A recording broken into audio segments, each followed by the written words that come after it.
देखिए, सबसे पहले मैं ये बताना चाहूँगा कि आज जिलाधिकारी और सभी पुलिस के वरिष्ठ अधिकारियों गणों के द्वारा जो काउंटिंग के लिए कल हम लोगों ने व्यवस्थापन किया है पुलिस का, और जो प्रशासनिक व्यवस्था जिलाधिकारी महोदय ने अपने उस मतगणना स्थल में की है, उसके बारे में विस्तार से एक एक बिंदु पर कि कौन कौन सी चीज़ें अंदर प्रवेश के लिए वर्जित की गई हैं, कौन कौन सी चीज़ें अलाउड हैं, किसकी ड्यूटी की क्या जिम्मेदारियां हैं, किसको क्या काम करना है, इस बारे में विस्तार से बताया गया। नंबर 1। नंबर 2, शहर में 144 धारा लगा दी गई है और मैं आपके श्रोताओं से, आपके चैनल के जितने भी लोग देखने वाले हैं और विशेष रूप से जो वाराणसी के संभ्रांत नागरिक हैं, उनसे मैं अपील करूंगा कि अफवाहों पे बिल्कुल ध्यान न दें। और पुलिस और सीपीएमएफ की पर्याप्त संख्या हमें मिल चुकी है। शहर के सारे संवेदनशील इलाकों में हमने उनका डिप्लॉयमेंट कर दिया है, सेक्टर स्कीम लागू कर दी है। हमारे बाहर जनपद से भी कई अधिकारी हमें मिले हैं, उनकी भी ड्यूटियां हमने संवेदनशील इलाकों में लगाई है। और मैं अपील करना चाहूँगा कि साहब की जनता इसमें सहयोग करे, अफवाहों पर बिलीव ना करे। ऑफिशियल रिलीज जो भी हम लोग का मीडिया सेंटर के माध्यम से होगा, समय समय पर हम लोग आपको देते रहेंगे। कृपया उसी पर ध्यान दें। और इस पूरे जो एक माहौल यहाँ पे कल बन गया था और उसमें जिस तरीके से हम लोगों ने रात में लोगों को समझाया बुझाया, लोगों का सहयोग मिला, हम उसके लिए भी लोगों का धन्यवाद देते हैं। और हम ये आश्वस्त करना चाहते हैं कि मतगणना की प्रक्रिया को पूर्ण शुचिता के साथ, पूर्ण पारदर्शिता के साथ, और जो इलेक्शन कमीशन के नाम्स हैं, इलेक्शन कमीशन के नाम्स के हिसाब से हम इसे संपादित करने जा रहे हैं। का जो एक इशू था जिसमें ट्रेनिंग ईवीएम को ओल्ड ईवीएम कह के प्रचारित किया गया था, कुछ लोगों के द्वारा अफवाह उड़ाई गई थी और जिसमें फिर शहर की शांति भंग होने का भी अंदेशा हो गया था।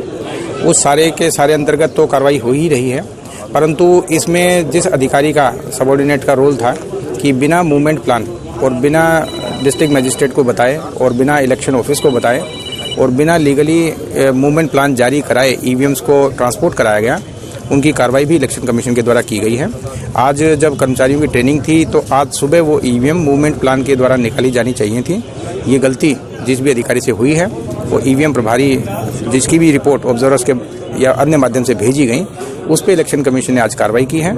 इन अधिकारी को मेरे द्वारा सभी निर्वाचन ड्यूटी से तो अर्ली मॉर्निंग ही हटा दिया गया था, लेकिन उसके बावजूद भी इलेक्शन कमीशन ने एक और भी कार्रवाई की है। उनके बदले में भी प्रतिस्थानीय अधिकारी को तैनात करने के लिए इलेक्शन कमीशन रिक्वेस्ट भेजी गई है और जो कल की तैयारियां हैं उसको लेके सारी व्यवस्था कर ली गई है। वो अधिकारी कल की ड्यूटी में किसी प्रकार से शामिल नहीं होंगे। जो काउंटिंग की व्यवस्था होती है वो आरओ और ऑब्जर्वर को मिलकर करनी होती है। डीईओ जो जिला निर्वाचन अधिकारी होते हैं, उनका लॉजिस्टिक्स का रोल होता है। तो ये निर्णय लिया हम सब लोगों ने कि आरओ और ऑब्जर्वर ही मिलके उस सारी काउंटिंग प्रोसेस को आगे चलाएंगे। हम लोग जो सपोर्टिंग रोल में हैं, केवल उनको सपोर्ट, लॉजिस्टिक्स या व्यवस्थाएं पीछे से जो उपलब्ध करानी है वही कराएंगे। जो मुख्य अंदर काउंटिंग हाल में उपस्थिति रहेगी वो आरओ और ऑब्जर्वर की रहेगी, उन्हीं के द्वारा ही सारी प्रक्रिया संचालित की जाएगी। इसी के साथ जो आज ब्रीफिंग में बताया गया वो विशेष ये कि नियम के अनुसार ही सारा कार्य होगा। जितना गैप जितने राउंड्स के अंदर होना है, राउंड्स पूरे होने के बाद दूसरे राउंड्स होने हैं, या काउंटिंग एजेंट्स के पास या जितने भी मतगणना के ड्यूटी के जो सरकारी लोग हैं उनके पास इसकी व्यवस्था वो पूरे नियमानुसार होनी है। बिना पास किसी की एंट्री ना हो, चाहे कोई कितना बड़ा भी अधिकारी कर्मचारी हो। जो अधिकृत नहीं है उसकी एंट्री ना हो पाए। जो सीसीटीवी है उसका पूरा फीड एनआईसी पे रहे, उसकी स्टोरेज रहे। पूरे एरिया में लाउड स्पीकर से अनाउंसमेंट होती रहे। गाड़ियां जिसकी अलाउड हैं वही जा पाएँ। मतगणना हाल के अंदर भी जिसकी एंट्री वैलिड है केवल वही जा पाए। आरओ की तरफ से केवल सीपीएमएफ एंटर करे और काउंटिंग एजेंट की तरफ से पुलिस एंटर करे। ये व्यवस्था रहे कि किसी भी प्रकार से पुलिस और सीआरपीएफ की ड्यूटी में आपस में जो बंटवारा होता है वो मिक्स ना हो पाए। तो कुल मिला के सारे ही नियम के जो चीज़ें हैं वो बता दी गई हैं।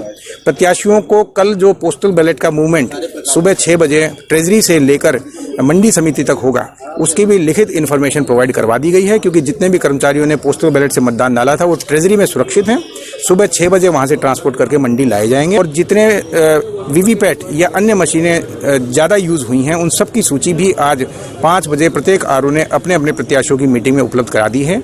कल के सारे रूल समझा दिए हैं। कल पूरा नियमानुसार कार्य होगा। किसी भी प्रकार से नियम का ब्रीच चाहे कैंडिडेट या उनके काउंटिंग एजेंट के द्वारा हो, चाहे किसी सरकारी कर्मचारी के द्वारा हो, तो उस पर सख्त कार्रवाई की जाएगी। मेरी जानकारी के अनुसार इलेक्शन कमीशन ऑफ इंडिया ने दिल्ली से जो हमारे एडीएम थे, जो ईवीएम के प्रभारी थे, उनका सस्पेंशन ऑर्डर जारी किया है और उनको इलेक्शन ड्यूटी से तो पहले ही हटा दिया गया था। अब आगे विभागीय कार्रवाई होगी, वो चालू की जाएगी। डिजिटल इंडिया का digital new platform live VNS पिछले 7 वर्षों से बनारस की सेवा में। पाइए बनारस के कोने कोने की खबर निष्पक्षता के साथ लाइव VNS से। बनारस की ताज़ा तरीन खबरों के लिए प्ले स्टोर से डाउनलोड कीजिए लाइव VNS ऐप या फॉलो कीजिए लाइव VNS को सोशल मीडिया पर।